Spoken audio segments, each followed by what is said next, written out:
Amen.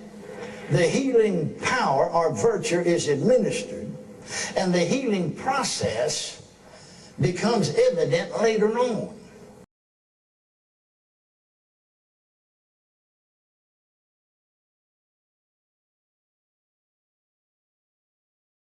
Hi, this is Ted. Today I'm going to be talking about Kenneth Hagin and his healing power.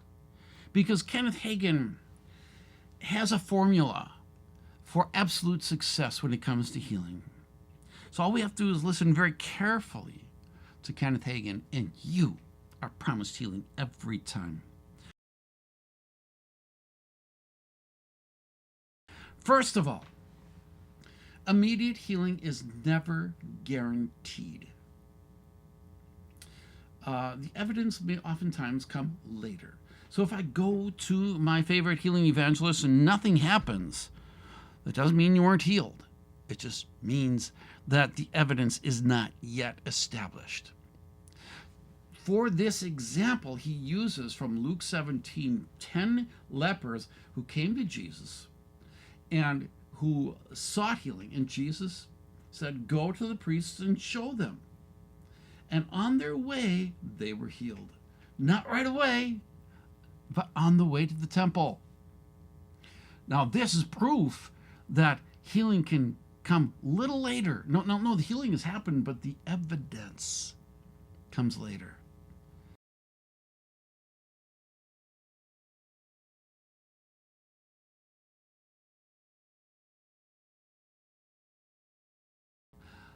This is proof that sometimes it takes a while to get healed after Jesus touches you.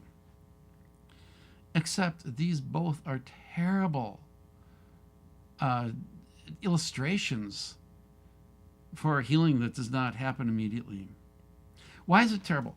Well, come on, let's look at the time difference here.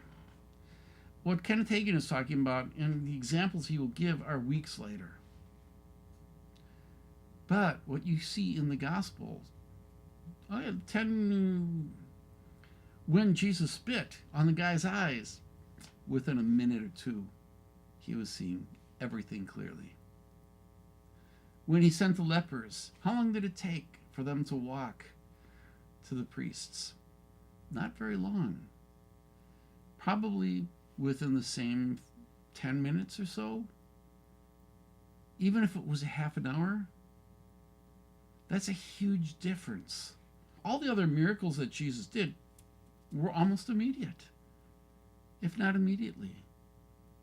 So these are poor examples to be using, well, to cover up the fact that people just get healed anyway, naturally, usually with given time.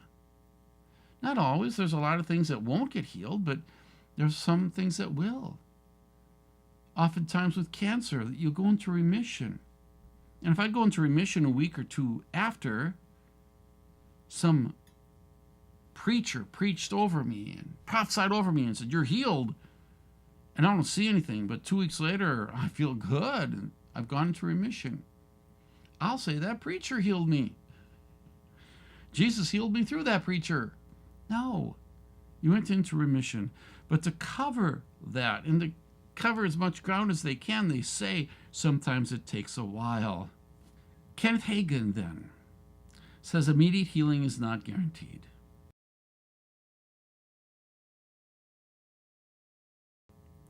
Secondly, he does say that healing is by degree based on two conditions.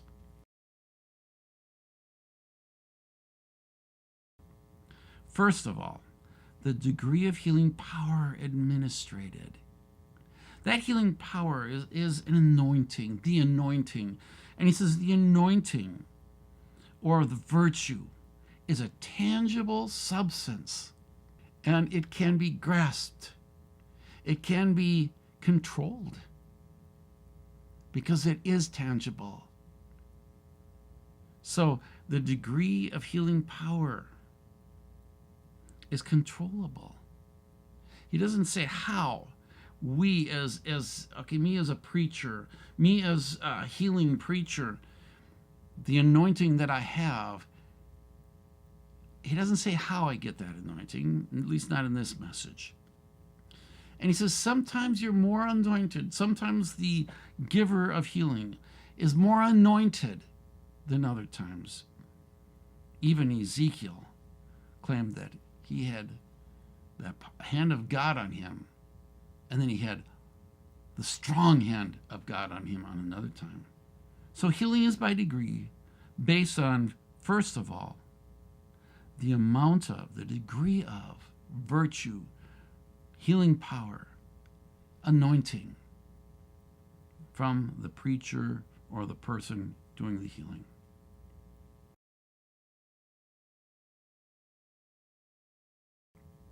Secondly, healing by degree is based also on the amount of faith that gives action to the power. This is the preacher's ability to distance himself or herself from the failure to be able to heal, and especially in the areas of structural diseases. They can always say, you didn't put, I was anointed, you fell down when I prayed for you, so the healing power was there. So therefore, it is your fault. You have failed in not having enough faith to be able to see the healing take place in the next few weeks. As he establishes no faith, no healing, he uses Hebrews chapter 4, verse 2. Once again, he uses a verse that had nothing to say about healing. Hebrews is talking about people falling away from the faith. And he tells them to hold on to their faith. Not healing faith, but their faith and their trust and their belief in Jesus Christ.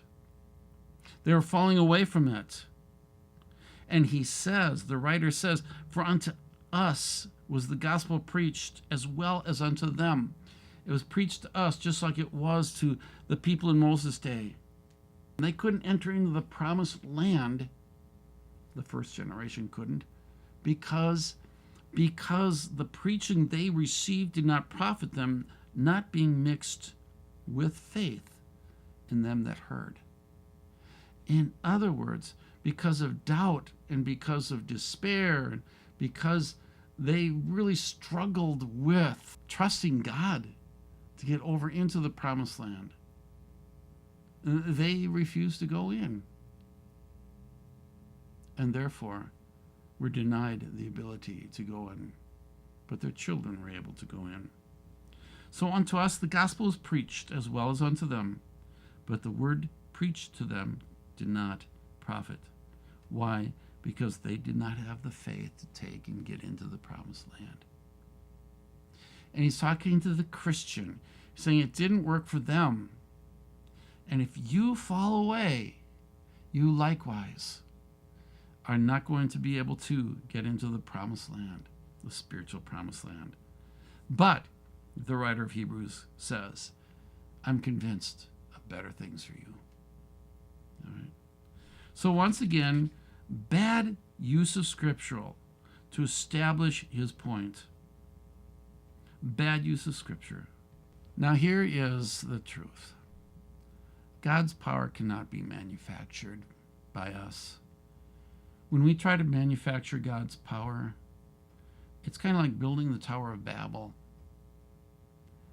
God reached down to Abraham, but those who tried to build the Tower of Babel were trying to reach up to God.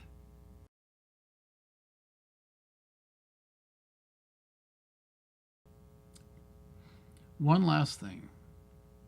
You know how Kenneth Copeland says he's going to live to 120? Oh, he says it. Well, Kenneth Hagin said it too. I didn't know this until today when I was watching this video. Hallelujah. Now you think I'm old at 80? No, no, no, no. Praise God. With long life will I satisfy. What's long life? I'm only 2/3 of the way. I got another third to go yet. Wow! Glory to God! Hallelujah! I don't want you to miss that. That's the reason I'm telling you ahead of time. I don't want you to miss that. And if you can't make it, well, you get the audio tape, and better yet, get the videotape. Hallelujah. Hallelujah. Hallelujah. Hallelujah. I'm not going to die next week. I'm not going to die next year. I'm not going to die next 5 years. I'm not going to die next 10 years. I'm not going to die next 15 years. I'm not going to die next 20 years. I'm not going to die next 25 years. I'm not going to die next 30 years. I'm not going to die next 35 years. Glory to God. I'm not going to die next 40 years. I'm going after 120. Glory. Hallelujah. As a minimum, he said, with long life I'll satisfy it. I ain't satisfied yet.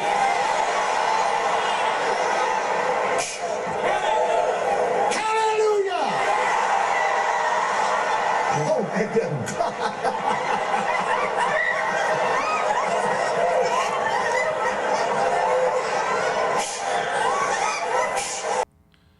How long did he live? He died 6 years after he made this claim, at the ripe age of 86. This is Ted. You guys have a good one.